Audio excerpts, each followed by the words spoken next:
Ramachari serial ಅಭಿಮಾನಿಗಳಿಗೆ ಇದೊಂದು ದೊಡ್ಡ ಮಟ್ಟಿಗೆ ಆಘಾತ ಅಂತ ಕೂಡ ಹೇಳ್ಬೋದು ಸ್ನೇಹಿತರೆ. ಹೌದು, ಈಗ ರಾಮಾಚಾರಿ ಸೀರಿಯಲ್ನಲ್ಲಿ ಈಗ ತಾಳಿ ಕಟ್ಟಿದಂಥ ದೃಶ್ಯನ ನೀವು ನೋಡಿದ್ದೀರಾ, ಅದು ಇಲ್ಲೊಂದು ದೊಡ್ಡ ಒಂದು ಆಘಾತನೇ ಇದೆ. ಹೌದು, ರಾಮಾಚಾರಿ ಸೀರಿಯಲ್ನ ನಟಿಯಾದಂಥ ಎಲ್ಲರ ಪ್ರೀತಿಯ ಪಾತ್ರರಾದಂಥ ಚಾರು ಇಲ್ವಾ.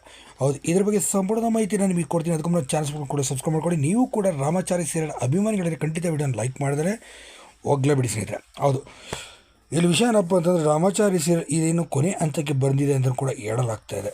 ಹೌದು, ಯಾಕೆಂತಂದರೆ ಈ ಸೀರಿಯಲ್ ಈಗ ಕೊನೆಗೆ ಈಗ ಟ್ವಿಸ್ಟನ್ನು ಕೂಡ ಪಡೆದುಕೊಳ್ತಿದೆ. ಈಗ ಮಾನ್ಯತಾ ಆಟ, ಇನ್ನೊಂದು ಕೂಡ ವೈಶಾಖ ಆಟ ಇಲ್ಲಿ ಮುಕ್ತಾಯ ಆಗುವಂಥದ್ದು ಹಂತಕ್ಕೆ ಈಗ ಬಂದು ನಿಂತಿದೆ ಅಂತಲೂ ಕೂಡ ಹೇಳ್ಬೋದು. ಹೌದು, ಸದ್ಯ ಈಗ ಸತ್ತೋಗಿದ್ದಂಥ ಅಂದಂಥ ತಮ್ಮನೂ ಕೂಡ ಗೆದ್ದು ಬಂದಾಗಿದೆ. ಇದೇ ಸಾಲಿನಲ್ಲಿ ಈ ಸೀರಿಯಲ್ ಮುಕ್ತಾಯನೂ ಕೂಡ ಮಾಡ್ತಾರೆ ಅಂತ ಹೇಳಲಾಗುತ್ತೆ. ಯಾಕೆಂದರೆ ಈಗ ಬಿಗ್ ಬಾಸ್ ಸೀಸನ್ 11 ಇನ್ನೊಂದು ತಿಂಗಳಲ್ಲಿ ಶುರು ಆಗ್ತದೆ. ಇದೇ ಕಾರಣಕ್ಕಾಗಿ ರಾಮಾಚಾರಿ ಸೀರಿಯಲ್ ಕೂಡ ಈಗ ಕೋಕ್ ಕೊಡಲಾಗುತ್ತದೆ ಅಂತ ಹೇಳಲಾಗಿದೆ. ಹೌದು, ಈಗ ರಾಮಾಚಾರಿ ಸೀರಿಯಲ್ಗೂ ಕೂಡ ಕೋಕ್ ಕೊಟ್ಟು ಸದ್ಯ ಇದನ್ನು ಬಿಗ್ ಬಾಸ್ ಸೀಸನ್ 11ಕ್ಕೆ ದಾರಿ ಮಾಡಿಕೊಡ್ತಾ ಇದೆ. ಈ ಮೂಲಕ ರಾಮಾಚಾರಿ ಸೀರಿಯಲ್ನ ಚಾರು ಇನ್ನಿಲ್ಲ ಅಂತಲೇ ಕೂಡ ಹೇಳ್ಬೋದು ಸೀರಿಯಲ್ಲಿಂದ. ಆಗ ನೀವೇನಂತೀರ ಇದ್ರ ಬಗ್ಗೆ ದೊಡ್ಡ ಕಮೆಂಟ್